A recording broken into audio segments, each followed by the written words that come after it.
our music, there's a lot of energy to it, and in the smaller place, the energy translates better. But I suppose if you come down here just to play 2 shows, you know. I have a good time playing. It doesn't matter. I mean, I have a preference, but I don't have like a strong enough opinion to say that I hate arenas or that I hate clubs. I mean, they all have their own merits, you know. We're going to do these 2 shows. It's going to be pretty much just standard set. Then we're going to record our record, then we're going to go on tour this year, and we're going to have a whole new set, all new songs. So we won't ever have to play Smells Like Teen Spirit again.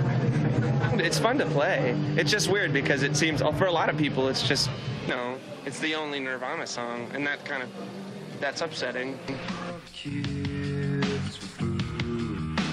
It's just not going to be as like glossy and candy-ish as Nevermind. It'll be kind of more like Bleach, just kind of rocking.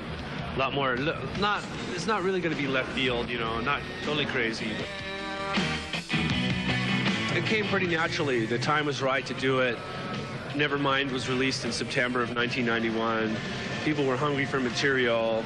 A lot of people think that the band's only record is Nevermind, and most people aren't even aware that Bleach is out. Now that Bleach is getting better distribution, more people know about it, but Incesticide will sort of bridge the gap in between Nevermind and the new record that'll come out.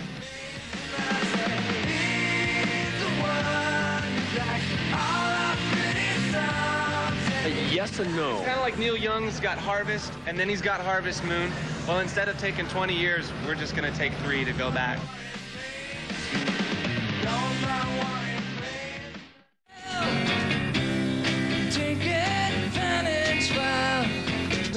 It's a taser. It electrocutes like, people. Yeah. Oh, let's try. Let's try. I think we're going in more of an experimental new wave type of direction. It's kind of hard to explain.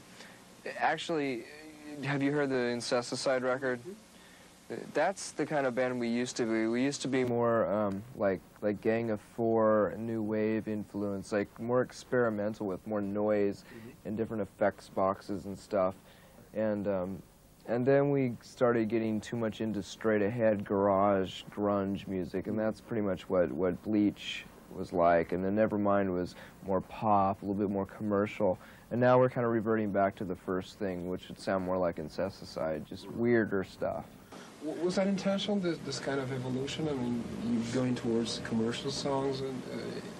And we just happened to be really into the idea at the time. It seemed like a really challenging idea at the time because we were playing punk rock underground clubs, and we thought it would be really funny to test that out on those kind of people to see if they would be able to swallow more of a clean pop, you know, sound, and see if we can get away with it, because we love that kind of music. We like a lot of commercial music that's good, you know, most of it's old, most of the old commercial stuff we like, but it was just something to do. We're pretty much bored with that phase now because you're really limited, especially when you're a 3-piece, you know, because there's not much you can do with, you know, 3-chord guitar rock. Not really. Well, the whole new wave concept, I mean, when it began, it was very pop. I mean, can oh, yeah. Like, if you can name any bands, you mentioned... Well, like the B-52 or Devo, you know, anything. I think that's one of the most grossest periods of music in history is right around the mid-'80s when this crossover metal and punk rock thing started happening, where it wasn't cool to write songs that had melody anymore. It had to be total noise and aggression all the time, and I just got really sick of that. How do you I think it's happening already. I mean, obviously, the most popular alternative bands on a national commercial scale are more, you know, commercial. They're more clean and, you know, like Pearl Jam and stuff like that. And that's the same thing that happened with punk rock. You know, punk rock was really aggressive and raunchy, and those bands got signed to major labels, and it didn't do too well in the mass media. And so then all these punk rock bands turned into new wave bands, you know? So that's exactly what we are. We're a fucking new wave band. People like that tend to think that they can buy anything, you know. I personally don't think that she's really sincerely into that kind of music. I wouldn't know because I don't know her as a person, so maybe she is, but to me it seemed kind of superficial. It seems like a cash-in kind of thing. We just signed a group called Candlebox from Seattle. That's our newest. For the grunge scene thing? Yeah, kind of. Kind of in the Alice in Chains sort of Pearl Jam. And an attempt to be kind of hip and get a little bit more credibility. But in a way, I respect Madonna for the things that she has introduced, because she's introduced some subversive things, and it has nothing to do with sex as far as I'm concerned. I'm talking about like the introduction to the Vogue dance, which originated in the gay clubs in the mid-'80s and early 80s. And stuff like that, and she's always been supportive of things like that, which is, I think, is really cool. She's just from a different world, you know, so I don't expect her to understand punk rock, because, I mean, obviously she knew about punk rock. She had to. If she, you know, she was hanging out in New York at that time, and she chose to ignore it, so that was her choice. How superficial are consumers and all that? The mess. I don't know. It's hard to say right now because it seems like people, well, generally people are looking for things that are a bit more sincere and real now. I try to be optimistic enough to hope that people are looking towards things like that. I like to see the people who liked our band, who liked Nevermind because it was easy to listen to.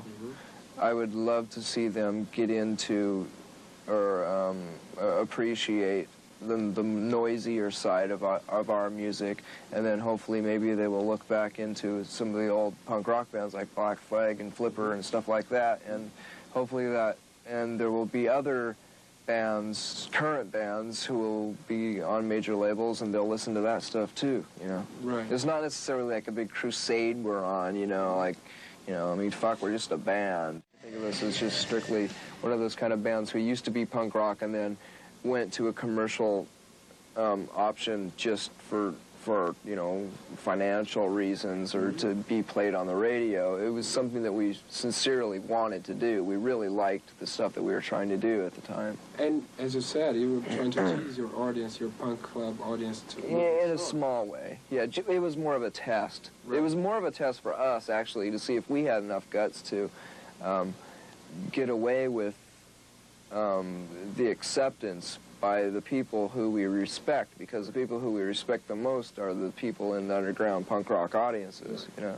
I see the current British rock scene is very, I think they're more interested in an interesting character, more interesting characters in the band, like people who give better interviews than they do music, you know, and it's very fashion conscious and very trendy, and I don't really dig it at all myself. There's not very many English bands I can think of that I like. In fact, I can't think of any off the top of my head, but I know there are a few. I think we played a couple of new songs, and then we did some new wave songs, you know, when we started jamming and stuff, but for the most part, we don't want to over-practice the new songs. Actually, it's a good idea to play new songs, you know, to see what the vibe is like live, but I guess I don't have an explanation why we didn't play more new songs, really.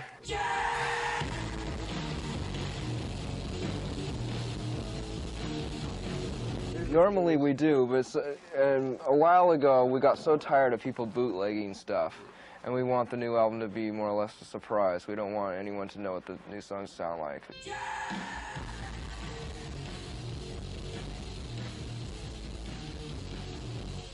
It's flattering to know that we are affecting that many people, but I'm certain that a very good majority of the people had no idea what the fuck we were doing, you know. They had no idea that we were doing new wave covers and trying to have fun and trading off instruments and just trying to have a party atmosphere, because most of them only attend those kind of arena large rock shows and they expect a very clean, professional performance from a band, so, you know, but as far as I'm concerned, I would rather play in a smaller club because it's just more intimate and fun. I really like it. I can hear the band. I'm closer to my bandmates, and we can look at each other. I don't have to say, "Hey, Chris," 100 feet away over there, you know.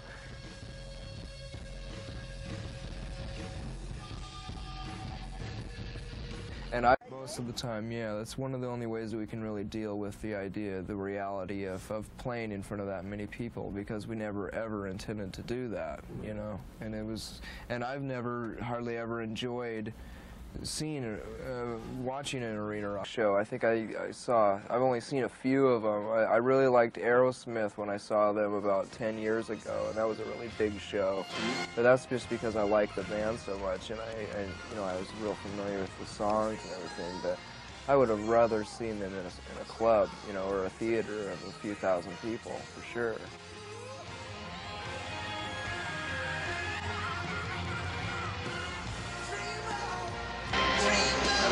I've never heard a band that sounds like us. I can't say that I've heard a band who sounds like they rip us off or have been influenced by us. And if they have been influenced by us, I hope they've just been influenced by the sincerity we try to put off.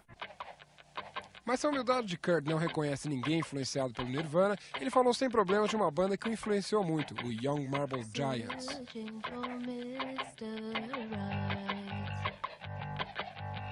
I'm heavily influenced by them. It doesn't sound like it in our music, but the emotions they evoked and the feeling, the sincerity and all that is just, and the songwriting I think is fantastic, and it's so original too. You know, no drums, you know, except for the little tick tick tick Casio thing. Great, and I just love that stuff. I read fanzines all the time, and those are the only things that I ever really read. Normally, I don't really even care what my favorite bands have to say, you know, because I know they probably, you know, I agree with pretty much the same philosophies and ideas that they do anyhow, if we're into the same kind of music, or basically the same kind of music, so. And now you said, no, In Bloom, the In Bloom video is like a beginning of an answer to all that, even to MTV or to the whole video universe. I'm not really sure, because I'm not really opposed to videos. I don't hate them. Sometimes they're fun to do. Especially that video was fun to do because it only took us 6 hours. Normally a video will take a whole day, just like over and over and over. We only had to listen to the song like 4 times. And it was great. It was really great to be able to do that. And it was totally spontaneous. Courtney had brought some dresses with her. She was taking them to a friend's house, or she had borrowed some dresses from a friend of hers, and so I thought, hey, let's put some dresses on and, you know, dance around in those. And that was just, you know, everything was just pretty much spontaneous. The basic idea was just to, you know, do a video that looked like it came from the early '60s or the late '50s. Well, what about the other version that you were more with suits and all like that? It was done in the same day. Yeah. You just changed your clothes. Yeah, we just changed our clothing. Okay. Yeah. Oh, and you mentioned that Courtney came with those dresses, and she's recording right here. I mean, do you, by any chance, interfere with what she's doing in her work, or how much does one interferes with other works?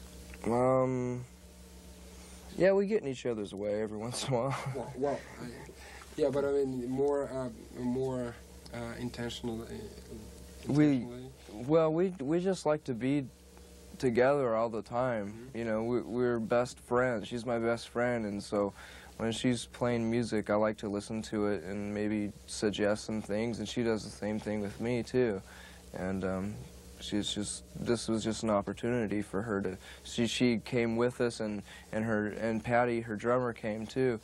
It's just a vacation, and so this was just a spontaneous thing for them to just make a few demos and see what they're going to do with it. Okay. Yeah. Okay. Thank you very much. Yeah. Okay, it's rolling. Arnaldo Baptista, is that how you pronounce his name? That's it. Mm-hmm. Where? I see. Where did you hear from them? I mean, who told you like try to look for this band? My friend Bill Bart